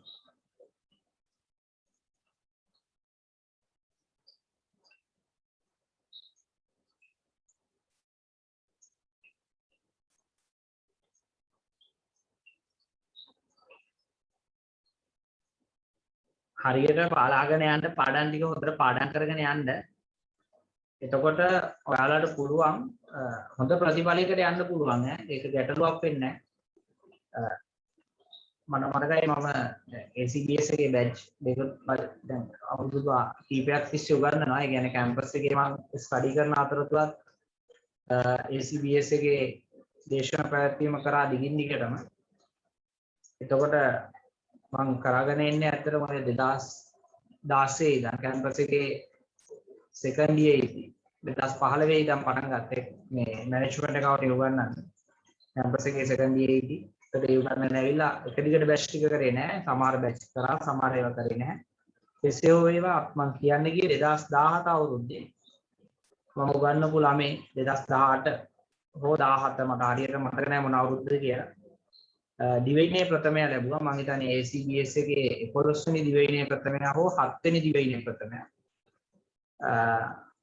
ඒතකොට මේ දිවයිනේ ප්‍රථමය ආවේ මැනේජ්මන්ට් ඇකවුන්ටිං මේ සබ්ජෙක්ට් එකට. ෆයිනල් එකේ මැනේජ්මන්ට් ඇකවුන්ටිං සබ්ජෙක්ට් එකට. මේ සබ්ජෙක්ට් එකට. ඒක නිසා මේ ඔයාලත් චුට්ටක් මහන්සිලා වැඩ කරගත්තොත් සමහර විට දිවයිනේ ප්‍රථමය වෙන්නත් පුළුවන්. සමහර විට ඒ සාමාර්ථය ගන්නත් පුළුවන්. එයා දිනූෂ නම දිනූෂ මම හිතන්නේ ACBS එකේ ප්‍රදර්ශනය කරලා තියෙනවා. මේ දිනූෂ අපෙන් ආපු අපේ ACBS ආයතනයෙන් ආපු අන්තිම මේ වෙනකොට ආවිල්ලා තියෙන අන්තිම දිවයිනේ ප්‍රථමය. ඊට පස්සේ අපේ දිවයිනේ ප්‍රථමය තාම අපිට දැක බලා ගන්න අවස්ථාව හම්බුන්නේ නැහැ. 7 වෙනි හෝ 11 වෙනි දිවයිනේ ප්‍රථමය මම හිතන්නේ අපේ ආයතනයෙන් අපි නිර්මාණය කරමු. ඒකට ඒ 1 එකේ 2 එකේ නෙමෙයි පුතේ. ඒ 7 වෙනි දිවයිනේ ප්‍රථමය ආවේ 7 වෙනි වරට දිවයිනේ ප්‍රථමය ආවේ අපිට මේ සබ්ජෙක්ට් එකේ. ෆයිනල් එකේ මැනේජ්මන්ට් ඇකවුන්ටිං මේ සබ්ජෙක්ට් එකේ. ඉතින් එයාලටත් මම ওই විදිහටම න්‍යායයන් ටික ලස්සනට ඉගෙනුවා. අභ්‍යාස ටික ඒ අවශ්‍ය ප්‍රමාණයට සෑහෙන්න සාකච්ඡා කරා. ඉතින් එයා දිවයිනේ ප්‍රථමයක් බවට පත් වුණා. ඒ බැච් එකේ හිටපු අනිත් ළමයි බොහොමයකටත් මැනේජ්මන්ට් ඇකවුන්ටිං වලට ඒ සාමාර්ථය ආවා. මේකට පුතේ ඔයාලටත් ඒකක් ගන්න පුළුවන් බැරි වෙන්නේ නැහැ. හැබැයි ක්ලාසස් ටික හරියට ෆලෝ කරන්න. ඒ උගන්වන දේවල් ටික හොඳට අහගෙන ඉන්න. ඒවා හොඳට අවබෝධ කරගන්න. එච්චරයි කරන්න ඕනේ. අපි ඒ ටික කරා නම් අපිට ඒ සාමාර්ථයක් ගන්න එක ලොකු දෙයක් නෙමෙයි. හැබැයි අතිදක්ෂයෝ ඉන්නවා නම් පන්තිය ඇතුලේ ඒගොල්ලෝ උත්සාහ කරන්න අර දිනූෂ ගියා වගේම අයිලන්ඩ් ෆස්ට් එකට යන්න අපිට ආයතනයට තව දිවයිනේ ප්‍රථමයේ ගෙනල්ලා දෙන්න උත්සාහ කරන්න අනිත් අය.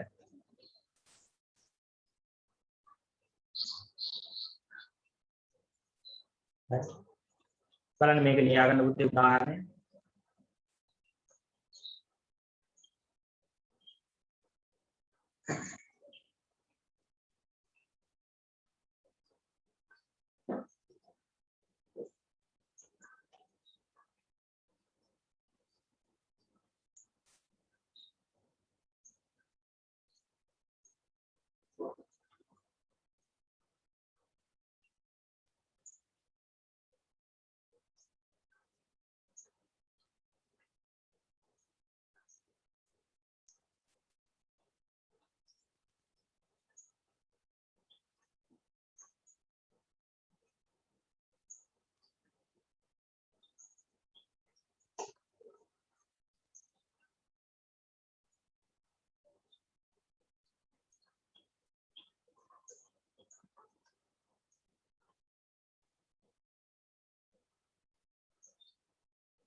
හරි ක්‍රමයක් ඉවරයි. අනිත් අය දාන්න තියෙන මැසේජ් එකක් ඉවරයි.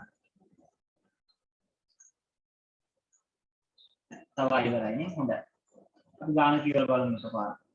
සංගක්කාර සමාගම ආර නිෂ්පාදන ක්‍රියාවලිය තුළින් AB හා C යන බද්ධ භාණ්ඩ තුන නිෂ්පාදනය කරයි. අගෝස්තු මාසයේ අදාළ පහත තොරතුරු ඔබට සපයා ඇත.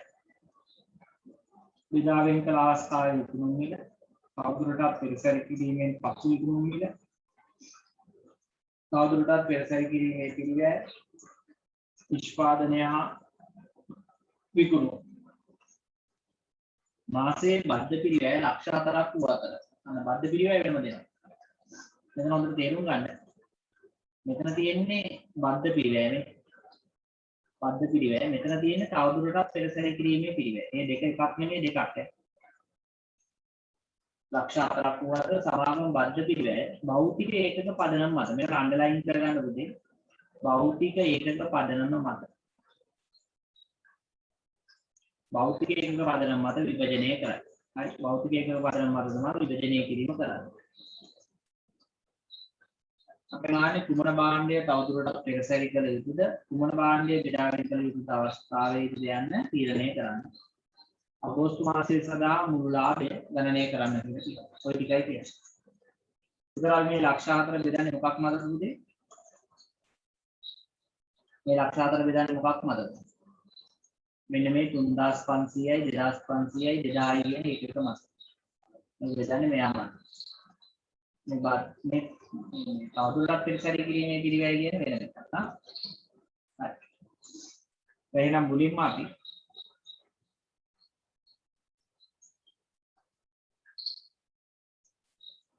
අපෙන් ආන්නේ තව කුමන භාණ්ඩ තවදුරටත් පෙරසැරි කළ යුතුද යන්න තීරණය කරන්න කියලායි කියන්නේ. ඒකට මේ ඕනේ නෑනේ මේ ඒකට තවදුරටත් පෙරසැරි කරනවාද කියලා බලන්න යන්නේ මොකද්ද? මේ වැඩි වෙන මිල මෙන්න මේ වැඩි වෙන මිල මෙන්න මේ පිළිවෙලත් එක්ක සංසන්දනය කරලා බලනවා ලාභද පාඩු. මේකෙත් මේ වැඩි වෙන මිල මේ පිළිවෙලත් එක්ක සංසන්දනය කරලා බලනවා ලාභද පාඩු. මේකෙත් මේ වැඩි වෙන මිල මේ පිළිවෙලත් එක්ක සංසන්දනය කරලා බලනවා ලාභද පාඩුද කියලා. ඒකට බද්ධ පිළිවෙල වැඩක් නැහැ නේද? බද්ධ පිළිවෙලේ වැඩේට වැඩක් නැහැ. බද්ධ පිළිවෙලවල මේ ලාභය හොයන්න. මේ ලාභය හොයන්න.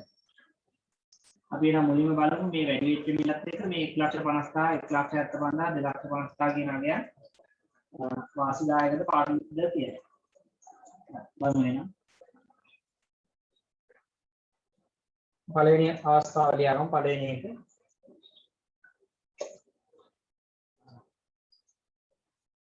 තවදුරටත් පෙරසැරි කිරීමේ තීරණය.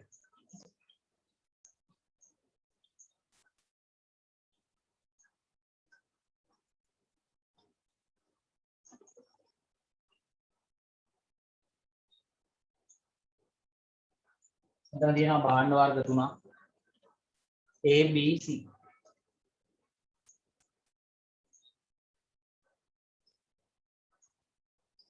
ඒකද නිෂ්පාදන ඒකද කොහොමද නිෂ්පාදනය කරන්නේ? 3500යි 2500යි 2000යි.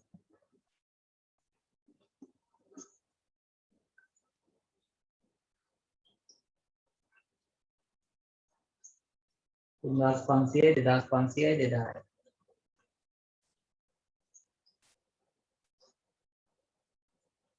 එතකොට අපි වැඩි වූ මිල බලමු වර්ධනය වූ මිල.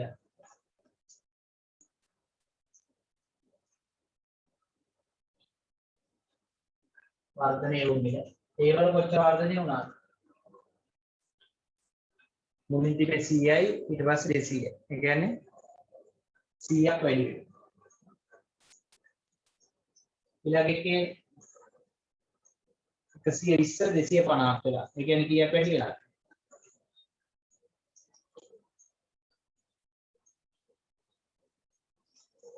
130ක් වැඩි වෙනවා. ඊළඟ එකේ 150 250 කියලා එතරම් 100ක් වැඩි වෙනවා. බලමු අපි වැඩි වූ ආදායම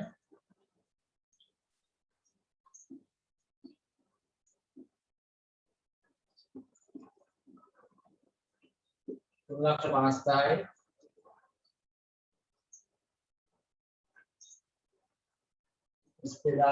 500යි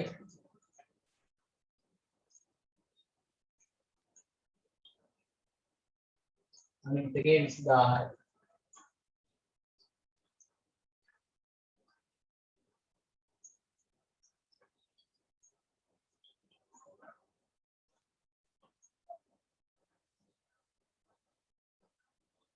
මේක 3,25,000යි. මේක ලක්ෂ 2යි. මේකෙන් අඩු කරමු බලන්න පරිවර්තන පිරිවැය.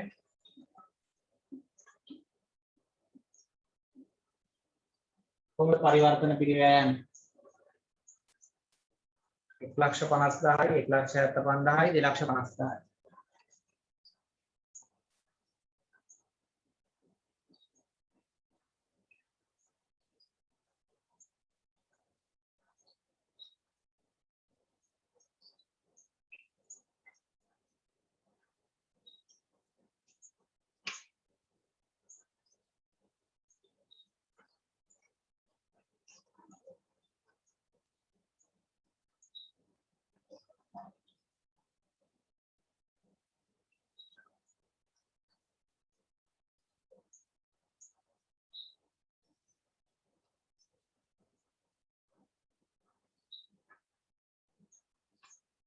ලක්ෂ 50,000යි 1,75,000යි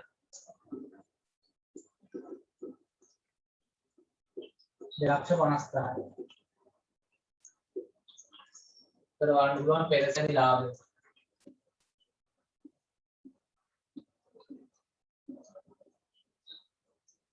මෙතන නම් ලක්ෂ 2ක් ලාභයි. ඒක හොඳයි. මෙතන 1,50,000ක් ලාභයි. මේකත් හොඳයි. මෙතන 50,000ක් පාඩු. එහෙනම් මේ දෙන්න පෙරසැරි කරන එක හොඳයි. මෙයාව පෙරසැරි කරන එක හොඳ නැහැ.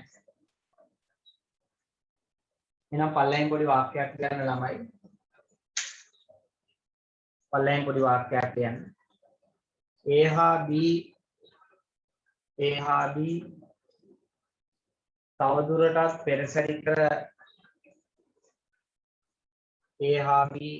තවදුරටත් පෙරසැරි කර විකිණීම යෝග්‍ය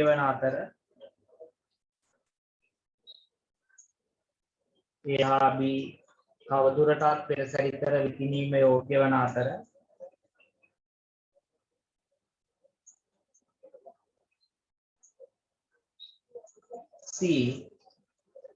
C බෙදා වෙන් කළ අවස්ථාවේ විකිණීම යෝග්‍ය වේ.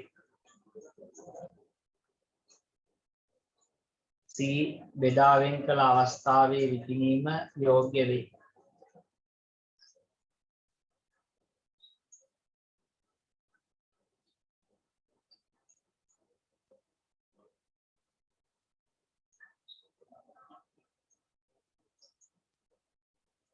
එහෙනම් අපි බලමු මේකේ ලාභය හෝ අලාභය. දෙවෙනි ප්‍රශ්නේ. වර්ෂයේ ලාභය නේ ඉන්නේ පුතේ. මාසයේ සදා ලාභය. අගෝස්තු මාසයේ ලාභය.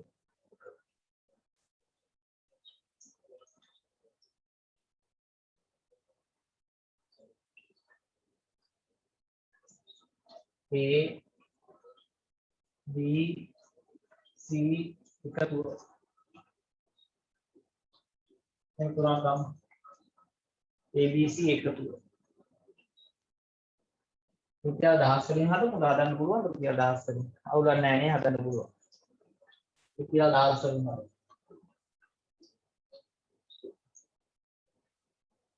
විකුණු නැත්නම් අපි මුලින්ම ඒකට ටික දාගමු කෝකටත්. සෝතිය පැහැදිලි. ඒක කොහොමද තිබ්බේ? වැඩක් නැහැ නිකන් මම උඩින් දා 3500යි 2500යි 3500යි 2500යි 2000 ඔක්කොම එක කීයද? 8000යි. හරි ඒ වැඩක් නැහැ මම නිකන් දාලා එකක් ගහලා නැහැ. ඒක නිකන් ඔයාලට පැහැදිලි වෙන්න දැන්. දැන් අපි ආදායම දාගමු. එකෙන් අඩු කරන්න ඕන පිරිවැය. පිරිවැය වර්ග දෙකක් තියෙනවා. බද්ධ පිරිවැයයි පරිවර්තන පිරිවැයයි. මේ දෙක අඩු කරපුවාම ලාභය හෝ අලාභය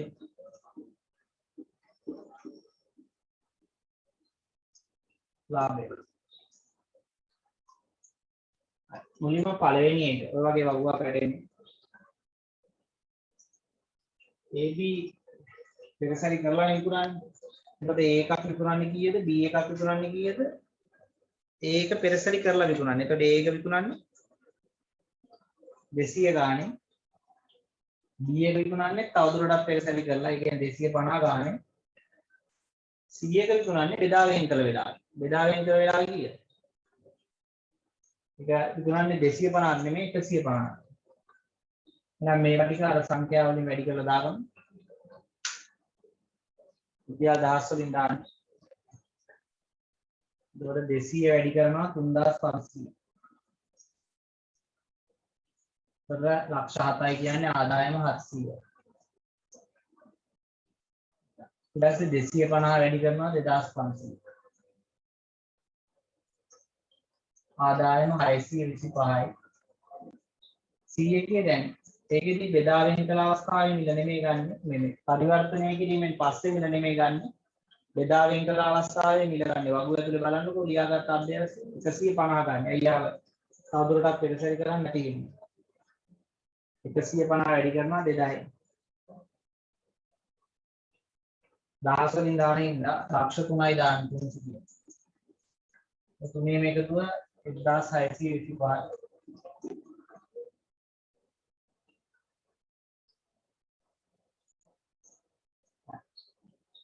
ඊළඟ බද්ධ පිරිවැය. බද්ධ පිරිවැය කියද්දි කිව්වේ 400. 400යි ඔක්කොම එකතු. ඒක මේ අංක අතර බෙදන්නවා. ඒ කියන්නේ ABC අතර බෙදන්නවා. බෙදන්න කිව්ව පදනම මොකද්ද ළමයි? 400 බෙදන්න කිව්ව පදනම. බද්ධ පිරිවැය බෙදන්න කිව්ව පදනම මොකද්ද? භෞතික ඒකක පදනම. ඒතර ABC අතර බෙදා ගන්න බලන්න. 400 400 400. මේ තුන් දෙනා අතර බෙදන්න ඕන බද්ධ පිරිවැය. භෞතික ඒකක පදනම මේ දින භෞතික ඒකක දින ලකුණු ඇනෙන්නේ 8 10 3500ක් පළවෙනි එක. අනිත් එකේ 8 10 2500. අනිත් එකේ 8 10 2000. බලමු බද්ධ පිරිවැයන් ටික දාගමු.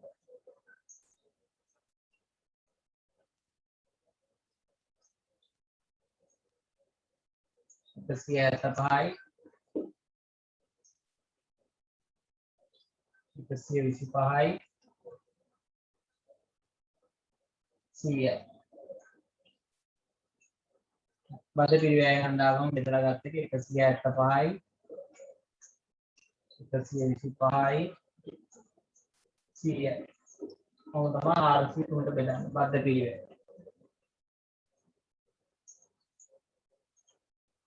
ඊළඟට පරිවර්තන පිරිවැය. පරිවර්තන පිරිවැය ඔක්කොම එකතුව ගත්තොත්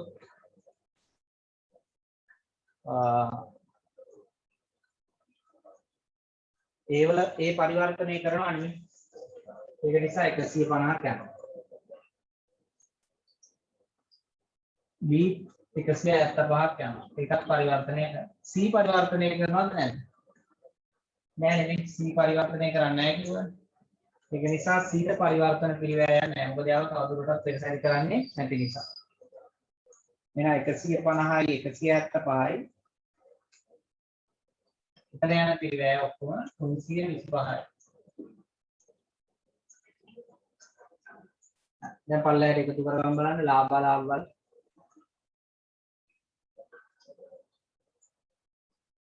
A වල ලාභය තියෙනවා 375යි. B වල ලාභය තියෙනවා 325යි.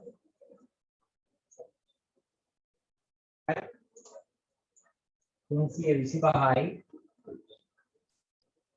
සීවර ලාභයේ තියෙනවා 200යි මේ ඉස්සලා පාඩු වුණාට දැන් බෙදා වෙන කල අවස්ථාවේ විදුනවා නම් ලාභයි 200ක් ලක්ෂ දෙක දහස් වලින් හදන්නේ මේ දහස් වලින් හදන්නේ හරි දහස් වලින් හදන ඉඳලා ඒව ගන්න තියෙන්නේ දහස් වලින් හදන්න මුරුවේට ගත්තොත් 900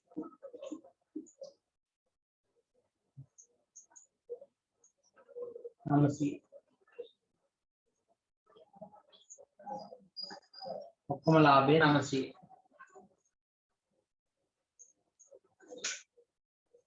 සම්පූර්ණ ලියා ගන්න මාරි අපැදලි දැන් දිරනවා නම්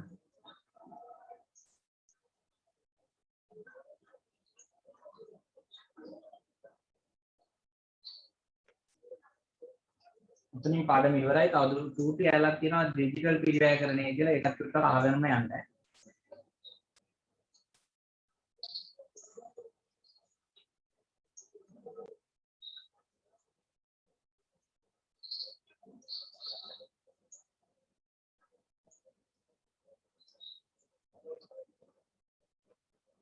හරි.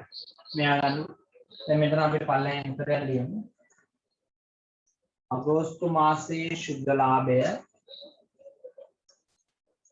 අගෝස්තු මාසයේ ශුද්ධ ලාභය රුපියල් ලක්ෂ 9යි. රුපියල් ලක්ෂ 9යි.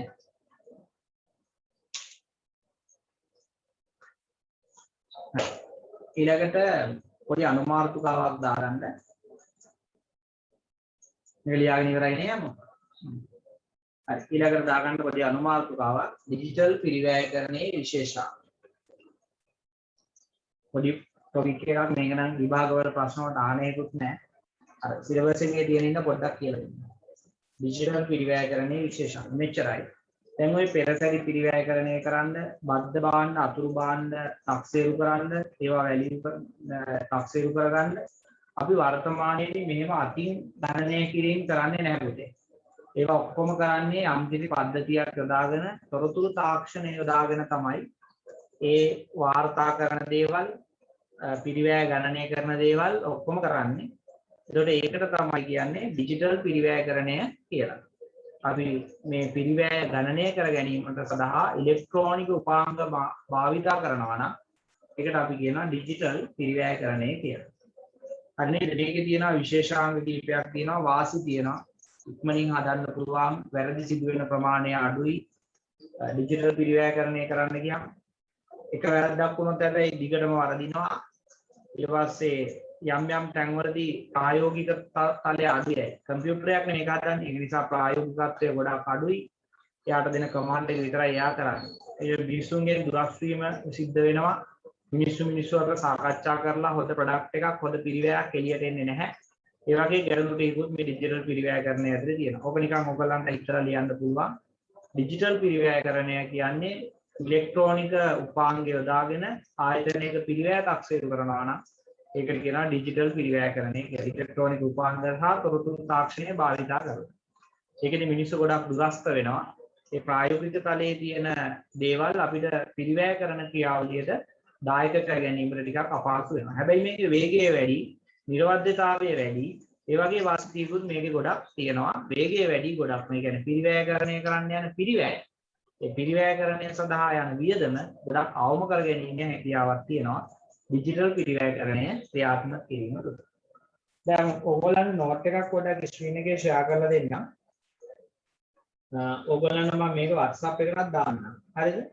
දැන් ඔයගොල්ලෝ ස්ක්‍රීන්ෂොට් ගන්න මේකේ මම ක්ලාස් එක දැන් දිගට මේක ලියා ගන්න විතරනේ තියෙන්නේ ක්ලාස් එක දිගට යවන්න නැතුව ඔයගොල්ලෝ මේක ස්ක්‍රීන්ෂොට්ස් ගන්න. හරි මුලින්ම ඩිජිටල් පිරිවැයකරණයේ විශේෂාංග මේවා තමයි විශේෂාංග සංනිවේදනයේ උපාංග ක්‍රියාවලිය සංස්කෘතිය අධ්‍යක්ීම් දත්ත වගේ දේවල් තමයි. බලන්න උතර කියලා ඩිජිටල් පිරිවැයකරණය යනු මේක ලියා ගන්න ඕන පුතේ ඔයගොල්ලෝ ස්ක්‍රීන්ෂොට් එකක් අරගෙන තියාගන්න පන්ති විවරණාම ලියා ගන්න. ඩිජිටල් පිරිවැයකරණය යනු ව්‍යාපාර ලෝකයේ නව ප්‍රවණතා නව ඩිජිටල් කරන පිරිවැයකරණය සහ කළමනාකරන තීරණ ගැනීම සඳහාද උපයෝගී කර ගැනීමයි. ඩිජිටල් පිරිවැයකරණයේ භාවිතයේ අද්විතීය වන්නේ එය වේගවත් වර්තමාන සහ අන්තර් ක්‍රියාකාරීව පවතින බැවිනි. ඩිජිටල් පිරිවැයකරණය හා සැසඳීමේදී සාම්ප්‍රදායික පිරිවැයකරණය මගින් තාක්ෂණික සංනිවේදනයේ අන්තර් ක්‍රියාකාරීත්වය හා ඒකාබද්ධතාවය නොමැති අතර මේ හේතු නිසා සහ සාම්ප්‍රදායික පිරිවැයකරණ උපාංගයට වඩා ඩිජිටල් පිරිවැයකරණය ව්‍යාපාරයන්ගේ වර්ධනයට මහත්සේ පිටුවාලක් වනු ඇත. ඩිජිටල් ව්‍යාපාරයකට බොහෝ ධනාත්මක අගය තිබුණද තාක්ෂණික අන්තර් ක්‍රියාකාරීත්වයට සහ පූර්ණ සම්බන්ධතාවයට සීමාවන් හා අවාසීන් ඇත. දෙකම තියෙනවා. ගොඩක් අවාසීන් තියෙනවා. මේවා උපාංග විදියට අපි හඳුන ගන්නවා. ඊට පස්සේ ඩිජිටල් පිරිවැයකරණයේ වාසීන්. මෙන්න මේ නෝට් එක ගන්න පුතේ ඊළඟට. මේකේ ස්ක්‍රීන්ෂොට් එකක් ගන්න ඒකට යටින්. මේ වාසි තියෙනවා. අපිට ක්‍රියාකාරකම් සමග අන්තර්ක්‍රියා හා ප්‍රතිපෝෂණය කරලා වර්ගීකරණය කියලා බලන්න පුළුවන්. තාක්ෂණික ලෙස දත්තවල ප්‍රවේශ වීමෙන් විශ්ලේෂණය සහ පිළිගැනීම පිළිබඳ තීක්ෂණ බුද්ධිය දියුණු වෙනවා. අභිරුචිකරණය කළ සහ වංචා වඩා හොඳ පරිශීලකයන් අධ්‍යක්ීම් ලබා ගන්න පුළුවන්. ඒ කියන්නේ අපිට පිටරට ඉන්න අයගේ උපකාර හරි ගත්ත හැකි මේ ඩිජිටල් පිරිවැයකරණයකට ගියාම. ඒ වගේම